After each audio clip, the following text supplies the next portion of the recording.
Hello everyone. तो आज start करते हैं। कुछ क्वेश्चंस हैं जो इंडियन नेशनल कांग्रेस के 1885 से स्टार्ट होकर के 1905 तक हैं। 1885 से 1905 तक के जो इंपॉर्टेंट क्वेश्चंस हैं जो अब तक के एग्जाम्स में पूछे जा चुके हैं और उनको एक बार हम लोग पढ़ लेते हैं। चलिए स्टार्ट करते हैं। और पहला क्वेश्चन है, भारतीय राष्ट्रीय आंदोलन के 1885 से 1905 की जो अवधि है इसको क्या कहा जाता है? उदारवादी चरण, उग्रवादी चरण, गांधी युग या इनमें से कोई नहीं? तो आंसर होगा उदारवादी चरण। इसे हम लोग इसलिए पढ़ रहे हैं ताकि क्योंकि कई बार क्या होता है ना कि प्रश्न को पढ़ने से हमें आसानी से चीज़ें याद रहती हैं। इसलिए मैं इसको एज़ अ रिवीजन रख रही हूँ कि कोई भी क्वेश्चन मिस ना हो पाए। अब अगला क्वेश्चन है कि भारतीय इतिहास में वर्ष 1885 जो है वो प्रसिद्ध है, क्यों? क्या कारण है? भारतीय राष्ट्रीय कांग्रेस की स्थापना के कारण, भारतीय राष्ट्रीय कांग्रेस के पतन के कारण या प्लासी के युद्ध के कारण या बक्सर के युद्ध के कारण? तो ये तो ऑप्शन है ही नहीं। ऑप्शन क्या होगा? भारतीय राष्ट्रीय कांग्रेस की स्थापना के कारण। अगला है, आधुनिक भारतीय इतिहास में गोकुलदास तेजपाल संस्कृत महाविद्यालय क्यों प्रसिद्ध है? तो ये प्रसिद्ध क्यों है? ऑप्शंस हैं, भारतीय राष्ट्रीय कांग्रेस का प्रथम अधिवेशन यहाँ हुआ था। दूसरा, सुरेंद्र नाथ बनर्जी और दादा भाई नौरोजी इसके छात्र रहे थे। एओ ह्यूम इसके प्रचार थे। इनमें से कोई नहीं। तो राइट आंसर भारतीय राष्ट्रीय कांग्रेस का प्रथम अधिवेशन हुआ था। मैं कोशिश कर रही हूँ कि मैं सिर्फ आंसर आपको याद करा पाऊँ, क्वेश्चंस के आंसर्स जो हमें एग्जाम के टाइम पे याद रहें, मैं वही कोशिश कर रही हूँ। अगला है, 1885 से 1905 के काल के भारतीय राष्ट्रीय आंदोलन में उदारवादी नेताओं का प्रभुत्व था। उनके आंदोलन का प्रमुख ढंग क्या था? प्रतिगामी राष्ट्रवाद, संवैधानिक आंदोलन, सैद्धांतिक प्रजातांत्रिकरण या इनमें से कोई नहीं? तो राइट आंसर होगा संवैधानिक आंदोलन। अगला है, भारतीय राष्ट्रीय कांग्रेस की जो पहली बैठक थी वो किस शहर में हुई थी? तो बम्बई में हुई थी। निम्नलिखित कांग्रेसी नेताओं में से किसको भारत का महान वृद्ध व्यक्ति कहा गया था? दादा भाई नौरोजी। किस गवर्नर जनरल के कार्यकाल के दौरान भारतीय राष्ट्रीय कांग्रेस बनी थी? तो लॉर्ड डफरिन के कार्यकाल के समय, ये उस समय जब आईएनसी बनी थी तो गवर्नर जनरल जो थे वो लॉर्ड डफरिन थे। भारतीय विश्वविद्यालय अधिनियम 1904 किस वायसराय के काल में पारित किया गया था? तो कर्जन, लॉर्ड कर्जन के काल में किया गया था। भारतीय सिविल सेवा आईसीएस में चुने गए पहले भारतीय कौन थे? सत्येंद्रनाथ टैगोर थे। इंडियन नेशनल कांग्रेस के संस्थापक एओ हुम एलन ऑक्टेवियन ह्यूम थे। अगला है, हार्मिट ऑफ शिमला किसे कहा जाता है? तो एओ ह्यूम, एलन ऑक्टेवियन ह्यूम को कहा जाता है। वह कौन सा प्रथम भारतीय था जो ब्रिटिश संसद के लिए निर्वाचित हुआ था? तो दादा भाई नौरोजी पहले भारतीय थे जो ब्रिटिश संसद के लिए निर्वाचित हुए थे। निम्नलिखित में से जो कथन दिए हैं विचार करना है, दादा भाई नौरोजी से संबंधित है। 3 बार राष्ट्रीय कांग्रेस के अध्यक्ष चुने गए थे, बिल्कुल सही बात है। Poverty of un British rule in India, ये इनकी बुक है, बिल्कुल सही है। नेशनल सोशल कॉन्फ्रेंस की स्थापना की थी, नहीं, ये गलत हो जाएगा। तो इस राइट आंसर दादा भाई नौरोजी का, ये 3 बार आईएनसी के अध्यक्ष चुने गए। और poverty un British rule in India, ये इनकी बुक रही। अगला अगला प्रश्न है, भारतीय राष्ट्रीय कांग्रेस का प्रथम अधिवेशन लगभग आखिरी समय पर पूना से बम्बई स्थानांतरित किया गया था, क्यों किया गया था? क्योंकि पूना में क्या होगा था, हैजा फैलने के कारण संयोजक कांग्रेस के प्रथम अधिवेशन का स्थान पूना से मुंबई बदलने में विवश हो गए थे। अब अगला प्रश्न है, a nation in the making नामक पुस्तक की किसने लिखी है? सुरेंद्रनाथ बनर्जी ने लिखी। A nation in the making, a nation in the making, Surendranath Banerjee. 19वीं सदी के अंतिम चतुर्थांश में कौन सा तत्व था जिसने भारत में एक समान राष्ट्रीय दृष्टिकोण के उत्थान में एक महत्वपूर्ण भूमिका निभाई थी? देश का प्रशासनिक एवं आर्थिक एकीकरण। हाँ, ये था। पाश्चात्य विचार एवं शिक्षा, बिल्कुल। प्रेस एवं साहित्य की भूमिका एवं भारतीय अतीत का पुनर्अन्वेषण, ये तीनों जो ऊपर के ऑप्शन हैं, ये जो तीनों थे वो 19वीं सदी के अंतिम चतुर्थांश में ऐसे तत्व थे जिनसे भारत में एक समान राष्ट्रीय दृष्टिकोण के उत्थान में बहुत बड़ा इंपॉर्टेंट रोल निभाया था। अगला क्वेश्चन है, 1885 में भारतीय राष्ट्रीय कांग्रेस की स्थापना के पीछे कुछ तात्कालिक कारण थे, निम्नलिखित में से कौन सा कारण उसमें शामिल नहीं था? तो 1878 का शस्त्र अधिनियम और भारतीय भाषा परिषद नियम, ये था। 1870 और 80, 1870 1880 का द्वितीय आंग्ल अफगान युद्ध, ये नहीं होगा। 1877 ईस्वी में दिल्ली में आयोजित शाही दरबार, ये था जब संपूर्ण भारत अकाल की चपेट में था। 1883 में इलवर्ड विवाद, ये भी था। तो ये जो विवाद है 1833 का है, ये सही है। इसमें से जो गलत आंसर होगा वो 1870 से 80 का जो द्वितीय आंग्ल अफगान युद्ध था, ये आईएनसी की स्थापना के पीछे इसका कारण नहीं रहा। अब अगला प्रश्न है 18 नंबर, किस ब्रिटिश वायसराय ने 1880 के दशक के प्रारंभ में विदेशी शासन के विरुद्ध भारतीय असंतोष को बढ़ाने में महत्वपूर्ण भूमिका निभाई थी? तो लिप्टन ने, लॉर्ड लिप्टन। लिप्टन द्वारा प्रस्तावित वैधानिक जनपद सेवा, जिसके तहत परीक्षा की आयु 21 वर्ष से घटाकर 19 वर्ष कर दी गई थी, लिप्टन के समय की बात है। ये कब हुआ था लागू? 21 से घटाकर 19 कर दी थी। जो जनपद सेवा वाली परीक्षा होती थी वो हुआ था 1878 ईस्वी में। ये भी इंपॉर्टेंट क्वेश्चन है, ये याद रखना होगा। अगला प्रश्न है, इल्बर्ट बिल विवाद किस वायसराय के कार्यकाल में उभरा था? तो लॉर्ड रिपन के कार्यकाल में उभरा था इल्बर्ट बिल विवाद। अगला है, भारतीय संघ के संस्थापक कौन थे? भारतीय इंडियन एसोसिएशन, ये सुरेंद्रनाथ बनर्जी के, इंडियन एसोसिएशन सुरेंद्रनाथ बनर्जी इसके संस्थापक थे। भारतीय राष्ट्रीय कांग्रेस की अध्यक्षता किसने की? दादा भाई नौरोजी ने इसकी अध्यक्षता की। अगला क्वेश्चन है, भारतीय राष्ट्रीय कांग्रेस में निम्न में से किसको नरम दलीय नेता के तौर पर नहीं जाना जाता है? तो बाल गंगाधर तिलक, ये जो थे ये गर्म पत्ती थे। और दादा भाई नौरोजी, एमजी राणे और गोपाल कृष्ण गोखले, ये नरम दल से संबंधित थे। अब अगला प्रश्न है, भारतीय राष्ट्रीय कांग्रेस की स्थापना की गई थी 1885 में, निम्नलिखित में से कौन है जो नरमपंथी में नहीं थे? तो गोपाल कृष्ण गोखले थे, बाल गंगाधर तिलक नहीं थे। तो राइट आंसर बाल गंगाधर तिलक। सीआर दास थे, आरसी दत्त थे, डब्ल्यूसी बनर्जी थे जो कि नरमपंथी में थे, और बाल गंगाधर तिलक गोरापंथी में थे। अगला है भारतीय राष्ट्रीय कांग्रेस के संस्थापक कौन थे? जो थे वो क्या थे? सैनिक सेवक, मिलिट्री कमांडर, सामाजिक कार्यकर्ता या वैज्ञानिक? तो असैनिक सेवक थे। अधिकतर नरमपंथी नेता कैसे थे? कहाँ से संबंधित थे? ग्रामीण क्षेत्रों से, शहरी क्षेत्रों से, दोनों, ग्रामीण व शहरी, या पंजाब से? तो ये शहरी क्षेत्र से संबंधित थे नरमपंथी जो नेता थे। 1905 में बंगाल विभाजन किस वायसराय ने किया था? तो 1905 बंगाल विभाजन लॉर्ड कर्जन के समय हुआ था। ये वायसराय थे लॉर्ड कर्जन 1905 में। निम्नलिखित को उनके संगठन के आधार पर क्रमवार से सजाना है। तो बॉम्बे बॉम्बे एसोसिएशन, मद्रास महाजन सभा, इंडियन एसोसिएशन और इंडियन लीग। तो इसमें से सबसे पहले हुआ था बॉम्बे एसोसिएशन, इसके बाद हुआ इंडियन एसोसिएशन, बॉम्बे के बाद इंडियन एसोसिएशन, इसके बाद हुआ था इंडियन लीग, इंडियन एसोसिएशन के बाद इंडियन लीग, फिर लास्ट में मद्रास महाजन सभा। तो इसका राइट आंसर सी हो जाएगा। भारतीय राष्ट्रीय कांग्रेस का प्रथम मुस्लिम प्रेसिडेंट था। मुस्लिम प्रेसिडेंट जो थे पहले, सबसे पहले आईएनसी के, वो थे बदरुद्दीन तैयब जी। ये थे पहले मुस्लिम अध्यक्ष आईएनसी के। ब्रिटिश हाउस ऑफ कॉमन्स का चुनाव जिस प्रथम भारतीय ने लड़ा था वो कौन थे? वो दादा भाई नौरोजी जी।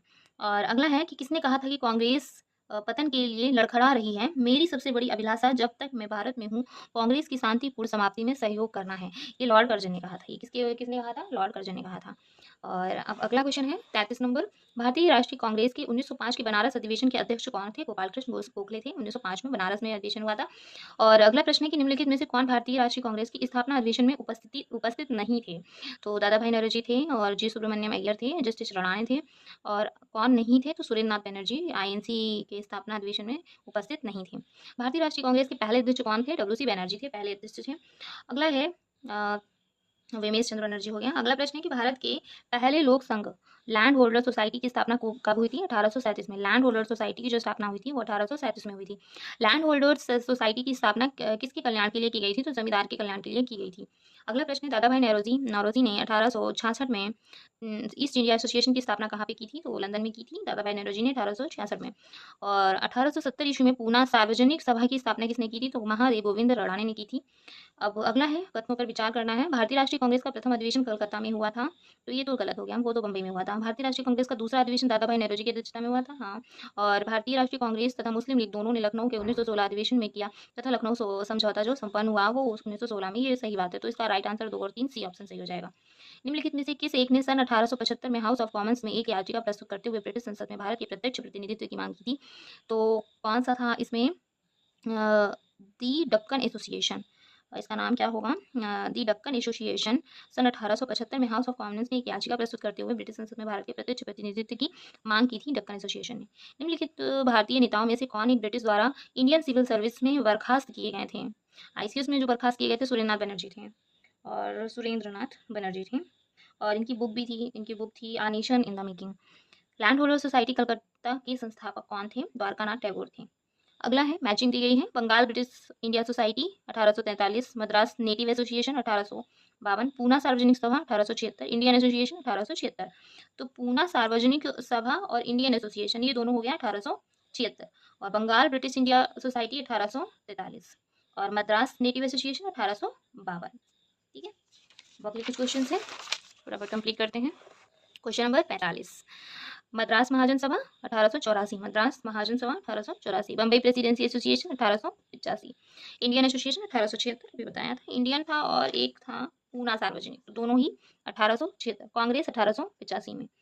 तो इसका भी राइट आंसर यही हो जाएगा। सुरेंद्र नाथ बनर्जी और आनंद मोहन बोस ने कांग्रेस के जन्म के पहले किस राष्ट्रवादी पार्टी की स्थापना की जो कांग्रेस के पूर्ववर्ती संगठनों में सबसे अधिक महत्वपूर्ण थी?